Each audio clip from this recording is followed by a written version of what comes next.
If you're not familiar with Humans of New York, it's a project started by a guy named Brandon Stanton. And according to his website, it was started with the intention of taking 10,000 photographs of New Yorkers on the street and creating an exhaustive catalog of the city's inhabitants. I've followed Humans of New York on Facebook for years, and I've always marveled at how left-leaning the project has been. I think it's a mix of New York being left-leaning, but also him pruning the post to expose as much of the left as he can. He'll post a photo of someone on the street and simply share what they had to say. Sometimes it can be a sentence, or it could be their whole life story. Last year, Brandon started doing huge interviews with people where he would upload like a 12-part photo collection of them and their whole story. But now he's back to doing the single pictures. And he recently uploaded this one, and it kind of has to do with our spheres. So I thought I would read it to you, and we can go through together and see if it holds up to some scrutiny. It started with a joke about pansexuals, something about defending your kitchen from pansexuals. Then one of my classmates accused me of belittling them, which turned into a bigger conversation about homophobia and racism. People began sharing their own experiences with discrimination, and honestly, a lot of it seemed overblown. It's like, come on, you live on the wealthy side of town. What you're describing sounds like an everyday disagreement between two humans, but you're bumping it up to discrimination. And that's when people started accusing me of discrimination. I pointed out that I was Jewish, but they said my trauma was generational and not firsthand, so it didn't count. All of it just seemed like some sort of competition, a twisted game where the more discrimination you could claim, the more social points you won. It ended up with everyone ganging up on me and calling me a racist. And it started me on a journey of watching alt-right videos. Ooh. It just felt good to hear people say, it's not you, it's them. Those blue-haired people with their 13 pronouns, they act like they're morally superior. But it's all about power. They want to shame you into silence. The videos always use the word they. They are ruining this country. They want to take away your rights. No matter how many types of people were being described, it was always they. It made it easy for me to dismiss discrimination whenever it was claimed by anyone.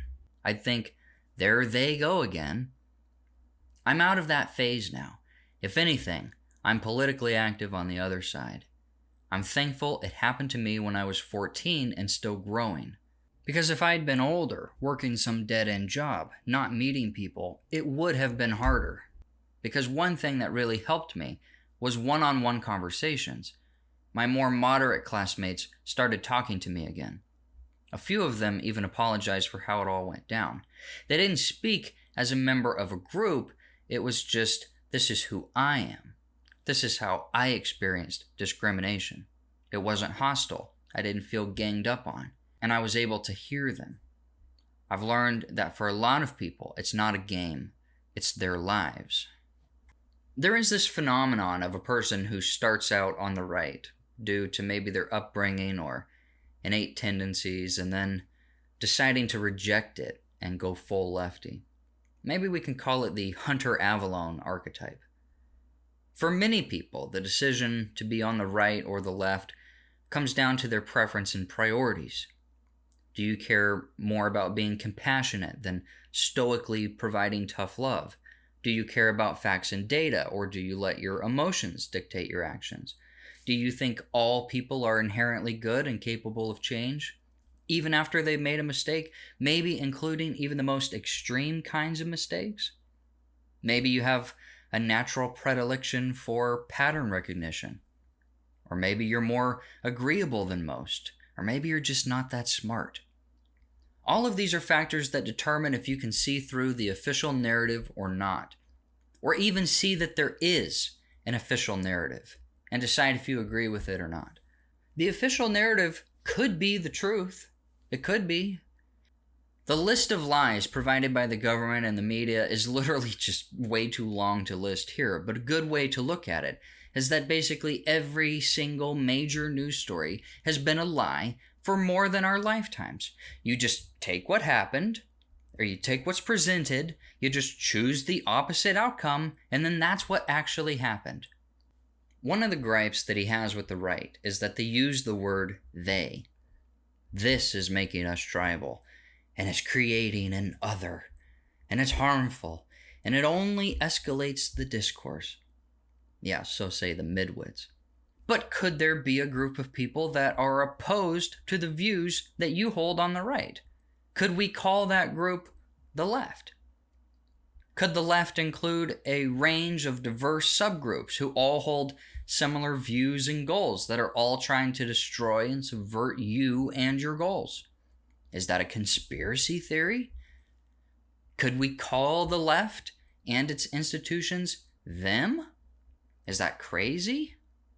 Could a group use a message of opposing hate to silence anyone who points out serious and valid complaints about that group and its activity? Is that a possibility? Is that something that we could prove to you? We absolutely could. But of course, you'd have to push past the taboo they've created to even consider us as valid for that to happen. Could you look at what the right has predicted, even the wacky things, and say that they have been largely correct? Could you look at what the left has produced and say that it is correct and true? Could there be a reason why anti-Semitism is spreading? Why is that? Have you actually strongmanned it? Do you actually understand the argument?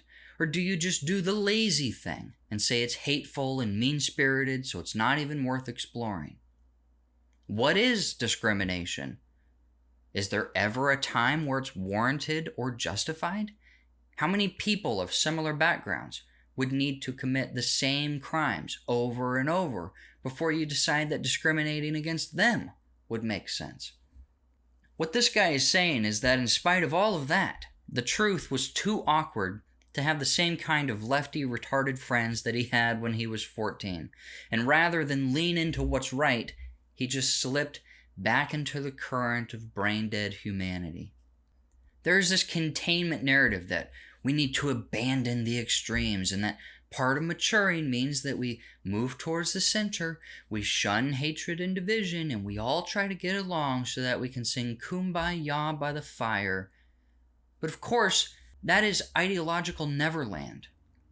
Part of growing up means picking a side, going all in, deciding what the truth is, and then fighting for it with all you've got.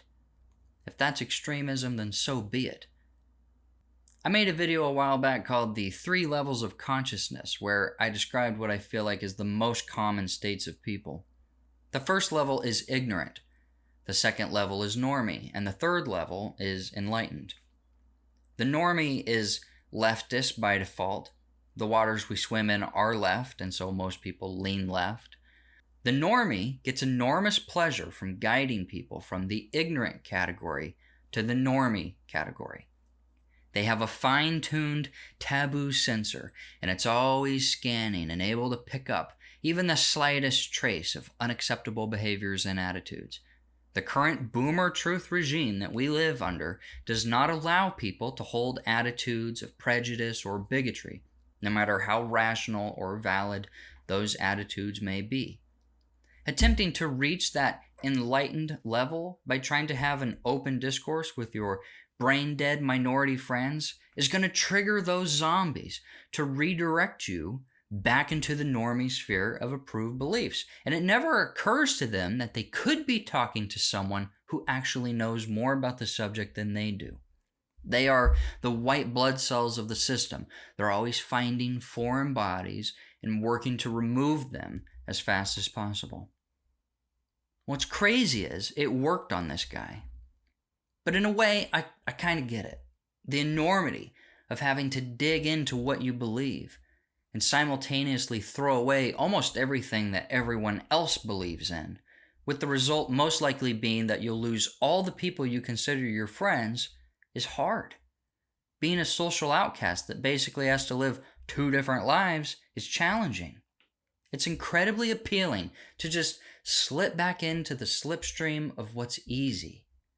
What he doesn't realize is that his 14-year-old self was onto something. And now his life will be constantly readjusting to whatever the new lie is, and having to do mental gymnastics daily to explain how they were right the whole time. He'll be stuck going around the retard cul-de-sac where he has to explain that, no, that actually isn't happening. Oh, well, okay, maybe it is, but, it's not near as bad as what you're saying it is. Oh, okay, yeah, it totally is happening as bad as you say, but here's why that's actually a good thing. That's going to be his new life, being a foot soldier for the empire of lies, all because he lacked the conviction to stand up for what he believed in. I could never recant what I believe in and just switch sides and ignore everything I know and that I've seen and accept what they tell me as the truth and not see it as only lies. I could never. And it's pathetic that he can. His framework is all wrong. It's not about right and left. It's about right and wrong. We turn out to be vindicated on every single issue. The left is wrong on everything it ever says. That's not hyperbole. That's the truth. The opposite of everything they say comes true. That's the side that we're on, the side with the truth. In fact, I have no ability to believe in anything else. 2 + 2 will be 4, and it will never be 5, no matter how many news stories you force down my throat, or if you label me a conspiracy theorist or a bigot or a racist, it will always be 4.